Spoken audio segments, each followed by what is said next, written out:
Imagine करो एक ऐसी जगह जहां टाइम रुक जाती है। इस जगह से प्लेनेट क्या लाइट तक स्केप नहीं कर सकती, और इस जगह के बारे में सोचते ही हम इंसानों द्वारा बनाए गए हर एक लॉज, हर एक थ्योरी, हर एक इक्वेशंस के एल लग जाते हैं। Yes bro, I am talking about the massive monster that is present in each and every galaxies of this universe, जिसे लोग काला छेद कहते हैं, यानी black hole. Okay, so let me tell you, what if black holes are not just destructive monsters that are present in the universe? And what if they are portals, gateways to another universe? इनकी control किसी advance alien civilisation के हाथ में हो सकता है। शायद हमारे सोच से कहीं ज्यादा intelligent life out there exist करती है, and maybe just maybe they have found a way to use the black holes. So guys, welcome to this video. आज की इस वीडियो में हम एक्सप्लोर करेंगे कुछ ऐसी माइंड ब्लोइंग पॉसिबिलिटीज के बारे में जो सिर्फ साइंस फिक्शन नहीं बल्कि रियल साइंस के बेस पे भी एग्जिस्ट करती है। So watch the video till the end.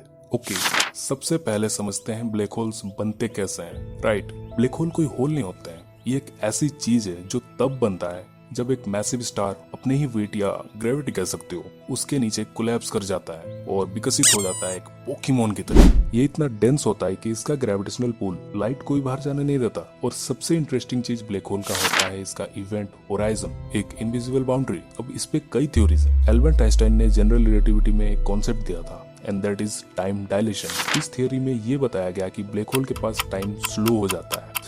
नहीं समझे, थोड़ा और आसान बनाता हूँ। मतलब अगर कोई ब्लैक होल के पास गया तो उसके लिए सिर्फ कुछ मिनट्स बीते, लेकिन बाहर के यूनिवर्स या गैलेक्सी में हजारों साल निकल चुके होंगे और वो फ्यूचर का एक तरफा सफर कर पाएगा बिना बुढ़ा हुए। अगर ऐसा है देन थिंक अबाउट इट। अगर कोई ऐसा एडवांस स्पीसीज या एलियंस ब्लैक होल का यूज करना सीख लिया हो, देन लिटरली वो फ्यूचर में ट्रेवल कर सकता है विदाउट एनी टाइम मशीन। ये सिर्फ थियोरी नहीं है। कुछ साल पहले नासा और ईसा के सैटेलाइट्स ने ब्लैक होल के पास एक्सट्रीम ग्रेविटेशनल इफेक्ट रिकॉर्ड किए थे, like x rays and other electromagnetic radiations. और अगर एलियन सिविलाइजेशन एग्जिस्ट करती हैं तो वो हमसे कितना एडवांस हो सकती है, इसे जानने के लिए हमें चलना होगा कार्टेसिव स्केल की तरफ। अब ये क्या चीज है?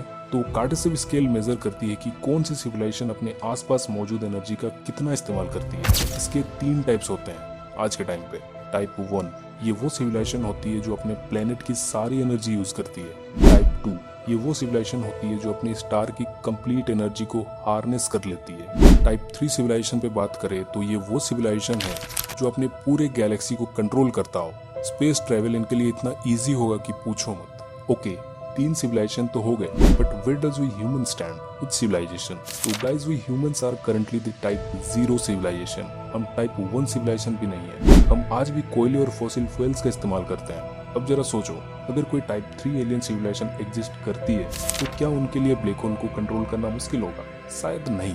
दे might be using black hole as their teleportation home. उनके लिए ब्लैक होल एक इंटर गैलेक्टिक पोर्टल हो सकता है। और अगर एलियन स्पीसीज ब्लैक होल का इस्तेमाल कर सकते हैं तो क्या हम भी फ्यूचर में ये कर सकते हैं? क्योंकि हम करंटली टाइप 1 सिविलाइजेशन भी नहीं है, लेकिन जैसे जैसे हम क्वांटम मैकेनिक्स और बहुत सी चीजें डेवलप कर रहे हैं साइंस की फील्ड में, तो हो सकता है एक दिन हम भी ब्लैक होल का छुपा हुआ सीक्रेट अनलॉक कर सकते हैं। ओके, आप लोगों को मैं एक और इंटरेस्टिंग बात सुनाता हूँ। एक स्टार है जिसका नाम है टेविज स्टार, और ये सिग्नस कॉन्स्टेलेशन में आता है। इसका लाइट पैटर्न कभी स्टेबल नहीं रहता है, ये हमेशा फ्लैक्चुएट करते रहता है। कुछ साइंटिस्ट ने अपनी थ्योरी में कहा there might be a Dyson sphere around the star. अब डायसन स्फीयर क्या होता है बताता हूँ। डायसन स्फीयर एक थ्योरेटिकल मेगा स्ट्रक्चर होता है जो पूरी स्टार की एनर्जी को एब्जॉर्ब करके अपने अंदर स्टोर करते रहता है। अगर ऐसा एक स्टार के आसपास हो सकता है तो जरा सोचो ब्लैक होल के पास क्यों नहीं? जितनी एनर्जी एक ब्लैक होल के आसपास होती है उतनी एनर्जी शायद पूरे सोलर सिस्टम में कहीं ना हो।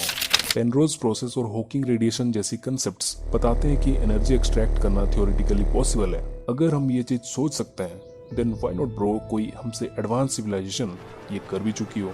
Maybe black holes are their energy stations like in earth we have petrol pumps. तो क्या ब्लैक होल सिर्फ एक नेचुरल फेनोमेना है या फिर एक हिडन टेक्नोलॉजी जो हमसे कई लाइट ईयर्स आगे है? गाइस, एक शायरी सुनाता हूँ, सुनो। We have been looking into space but what if something out there is staring right back at us? अब इसको थोड़ा डीपली समझना। इसी नोट पे मैं ये वीडियो को एंड करता हूँ। मिलते हैं किसी अगले वीडियो में। और अगर एलियंस ने ब्लैक होल को यूज करना सीख लिया हो तो समझ जाओ कि हम और तुम अभी भी नर्सरी में ही खेल रहे हैं, लॉलीपॉप चूस रहे हैं। मिलते हैं किसी नेक्स्ट वीडियो में जहां हम साइंस की फिर से बैंड बजाने वाले हैं। तब तक के लिए सेयोनारा और बाय।